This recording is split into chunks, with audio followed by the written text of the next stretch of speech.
Welcome back to GameSpot's coverage of E3 2019. Right now we're looking at indie games thanks to the Indie Mix. I'm Callie. I'm joined by Jake Decker. And right now we have Steve Copeland here for Anew, the Distant Lights. Thank you so much for coming by. Sure. So tell us a little bit about Anew, and maybe for someone who's not familiar with the game, like what's the elevator pitch here? Okay, so Anew, the Distant Light is an action exploration game, and it's single player. There's a massive handcrafted game world that you can explore and play, and basically the storyline is about a child that has been sent off into space, and something horrible happened on Earth, and I don't want to give away too much because there's a mystery to the game, but basically you wake up from a sleep chamber and you have to figure out what happened to your co-pilot, and you're tasked with planting some seeds on this alien planet. All right, so you're going to be showing us some gameplay. You're going to be playing live for us, right? Yeah, so I'll just jump right in here. The art style is very striking. What was the influence behind that?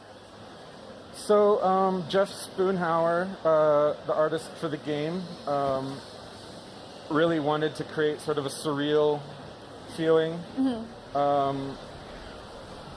He would rattle off a lot of his favorite artist influences, but I can't I can't pull that one off. But basically, high concept was we wanted it to look like a storybook, like a children's storybook, and I can definitely also look see that. Yeah. very different from other games as much as we could. You know, anything to stand out. Yeah. Yeah, it is very I love distinct. this shot. When I was testing it out, I saw that shot and I was like, wow, that's really good. Yeah. And so it's just you and one other person working on this game, right? Yeah, 2 full-time developers, and we also have a really awesome composer, Will Roger, Right. and he just finished. He's a pretty big guy, right? Like, Yeah. He just finished Mortal Kombat, so if you like the music in Mortal Kombat, you'll like ours. Although ours is quite different. It's very bizarre music, kind of mirroring the surreal gameplay and art, visual art. What's it like working with him? It's great. It's great. Actually, all 3 of us live in separate towns, and we all work remotely together. And that's the beauty of working remotely, is you can just find the exact perfect fit for your team, and that's working out really great. That's awesome. So a lot of the storytelling in game is, even though it's a mystery, the storytelling is actually done without any dialogue or text, really. It's all live cutscenes that you don't lose agency while you're playing and figuring out the story.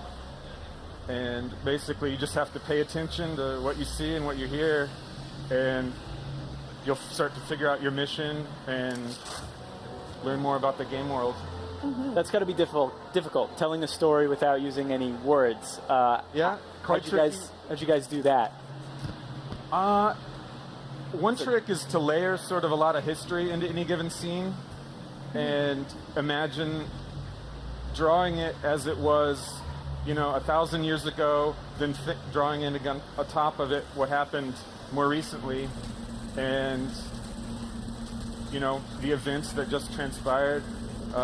Another trick is that there's sort of a conceit in the game where your character experiences surreal moments where we break sort of from the normal fiction of the game world and walk into something that maybe is or isn't in the reality of the game world.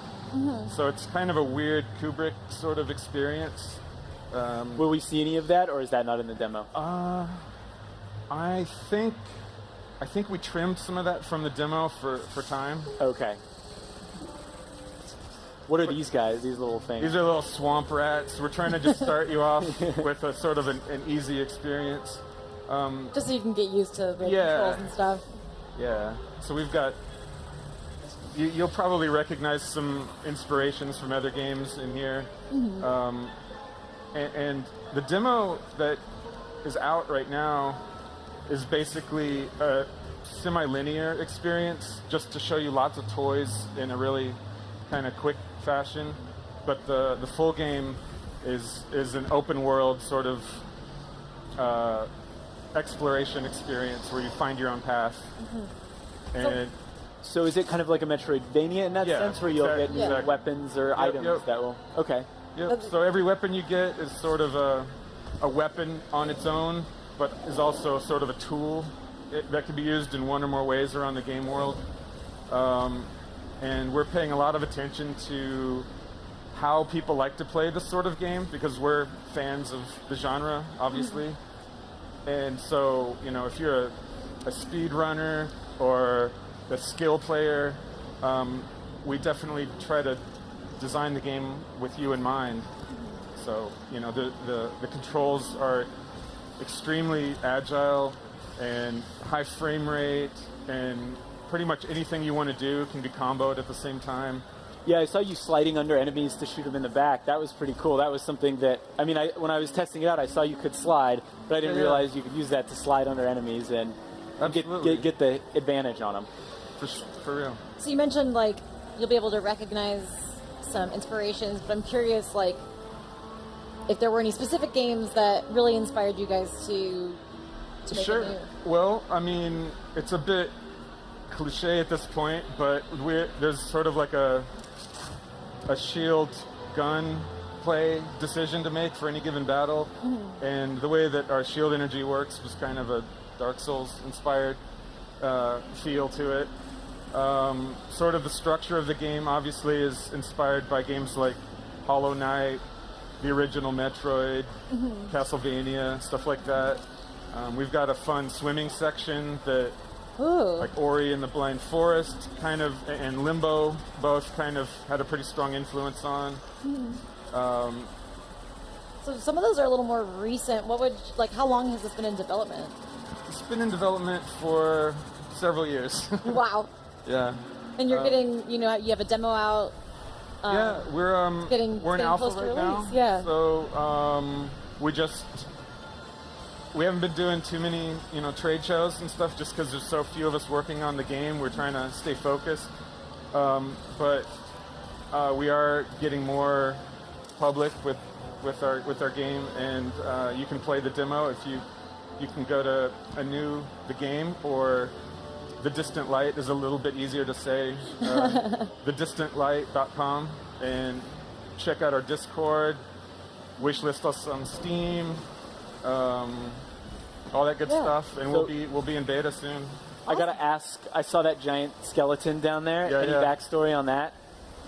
There is, but I'm not allowed to say. Okay, all right. It's one of those secrets. Yeah. Hopefully we get to one of the not one of the bosses, but rather one of the big vehicles in the game, because that's one of the things that we feel really sets this game apart. Is it's a solid game in its own accord, but each vehicle you find feels like a new character, and they really have a lot of deep gameplay around each different vehicle. So, What exactly do you mean by vehicle? Like a vehicle you pilot, or like? it's like a vehicle that you brought with you on your ship that got deployed, or maybe fell off the ship when it got damaged, or one that you stole from some of the alien civilizations you might encounter. And they work just like, oh no, they work just like any of the other pieces of equipment you might get. So they can function as a weapon or utility, maybe help you solve a puzzle, or provide you access to a different part of the game world. So hopefully we'll get to one here in a second. I am interested to hear more about like what you mean by the vehicles being their own character, just like Absolutely. learning a new way to approach a situation, or Yeah, so essentially I'm trying to say that we try to design as much personality into the vehicles as we did the main character. yeah. So it's got its own sort of control scheme, its own feel. Oh wow! Here we go. Yeah. We call this guy the Goldback, and he's extremely powerful, obviously. Can he step? Yeah, he can. Oh yeah. So there's a lot of gameplay around kind of shepherding your vehicle along wherever you want to go, and then you frequently will have to get out of the vehicle to do something to bring it along with you, or to solve a puzzle. And any given thing it might be like a little safe base that you park somewhere in the game world to revisit when you need to heal up. And again, it is an open world game, so a lot of the times you want to have a hub, sort of home place that you can go to, a permanent home, and your home ship serves as that. And it's kind of its own character as well that you can return to and upgrade and repair and just increase its utility. Is there a way to quickly get to that ship? I don't think we're gonna make it there. Oh, okay. Okay. But I know it's really hard Sorry, to. we distracted you. no right? worries. I was gonna say it's really hard to talk and play a game at the same time, even if it's your game. So I really respect what you're doing right now. Yeah, no worries. But yeah, like, how do you upgrade your ship? Like, do you collect upgrades as you're So going in along? the- Like, is that something you're on the lookout for while you're exploring? Right, exactly. So when you start out, you can kind of explore a good chunk of your ship, and you'll realize that a bunch of stuff has been damaged, and maybe it was not an accident for you Oh, to figure out. And you'll see kind of teases about different things that are available to do in your ship, but they won't be accessible until you go out in the game world and acquire the materials and capability to turn it back online. So there'll be fun things like weapon customization, a simulation room that you can try to earn different little perks from, a map room that you can use for fast travel, a little shuttle bay that you can take to a little asteroid belt where you run around Super Mario Galaxy style on the little planetoids out there. oh, cool. I mean, There's it's a a lot really to huge it. game. Yeah, Yes. it sounds really, really deep. Unfortunately, we have to wrap up pretty soon. So Yeah, no worries. Is there anything else we didn't cover that you really want to talk about before we head off?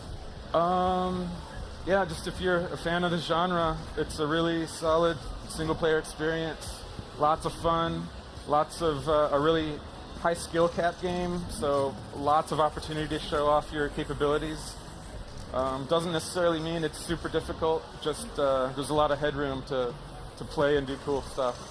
Awesome. Well, thank you so much for stopping by and showing us Anew, the Distant Light. Yep. Like you said, it's in alpha right now, so you can check it out. Check out the website. Yeah, thank you again. Thank you You're for welcome. watching. We will be right back with more from the Indie Mix at E3, so stay tuned. Don't go anywhere. We'll see you soon.